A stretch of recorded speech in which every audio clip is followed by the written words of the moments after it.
The Brothers Grimm Fairy Tales. Old Sultan. A shepherd had a faithful dog, called Sultan, who was grown very old, and had lost all his teeth. And one day when the shepherd and his wife were standing together before the house, the shepherd said, "I will shoot old Sultan tomorrow morning, for he is of no use now." But his wife said, "Pray let the poor faithful creature live. He has served us well a great many years, and we ought to give him a livelihood for the rest of his days." "But what can we do with him?" said the shepherd.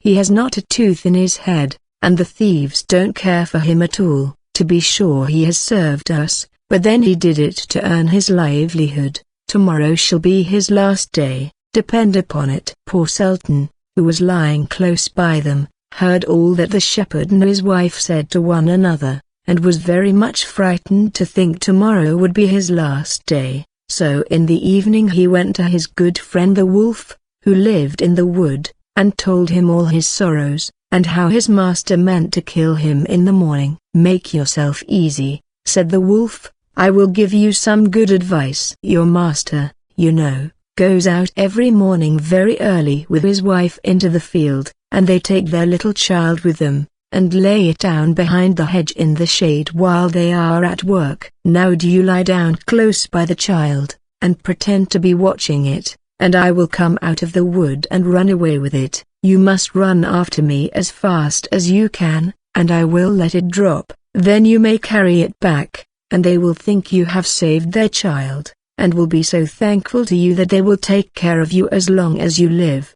The dog liked this plan very well, and accordingly so it was managed. The wolf ran with the child a little way. The shepherd and his wife screamed out, but Sultan soon overtook him, and carried the poor little thing back to his master and mistress. Then the shepherd patted him on the head, and said, "Old Sultan has saved our child from the wolf, and therefore he shall live and be well taken care of, and have plenty to eat. Wife, go home, and give him a good dinner, and let him have my old cushion to sleep on as long as he lives." So from this time forward Sultan had all that he could wish for. Soon afterwards the wolf came and wished him joy, and said, "Now, my good fellow, you must tell no tales, but turn your head the other way when I want to taste one of the old shepherd's fine fat sheep." "No," said the Sultan, "I will be true to my master." However, the wolf thought he was in joke, and came one night to get a dainty morsel. But Sultan had told his master what the wolf meant to do, so he laid wait for him behind the barn door, and when the wolf was busy looking out for a good fat sheep, he had a stout cudgel laid about his back, that combed his locks for him finely. Then the wolf was very angry, and called Sultan an old rogue, and swore he would have his revenge. So the next morning the wolf sent the boar to challenge Sultan to come into the wood to fight the matter. Now Sultan had nobody he could ask to be his second but the shepherd's old three-legged cat, so he took her with him, and as the poor thing limped along with some trouble, she stuck up her tail straight in the air.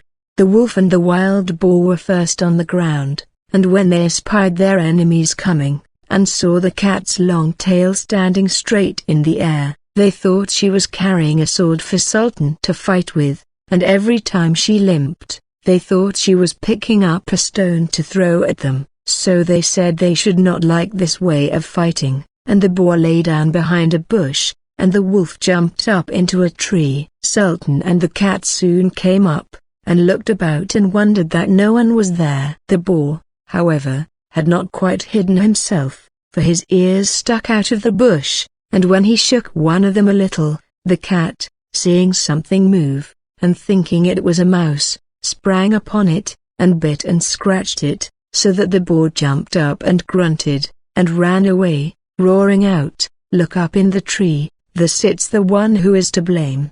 So they looked up, and espied the wolf sitting amongst the branches, and they called him a cowardly rascal, and would not suffer him to come down till he was heartily ashamed of himself, and had promised to be good friends again with old Sultan.